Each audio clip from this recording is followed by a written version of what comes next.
大家好，最近骑车发现上坡用力踩踏时候，中轴附近有异响，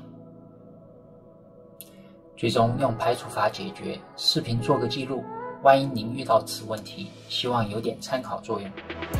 异响源头：一、首先可能是坐管安装问题导致异响，我站立骑行发现还是有声音，这点排除。二、脚踏安装问题或磨损导致异响。视频中我用脚直接用力踩曲柄，还是有声音，这点排除。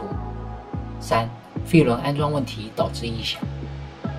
拆下飞轮，重新上完润滑指压后安装。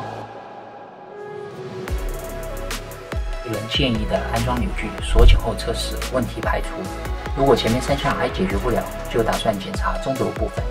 由于排查到第3步已经解决了，第4步就没必要了。以上是针对中轴附近的异响我的4点检查步骤，感谢观看，谢谢。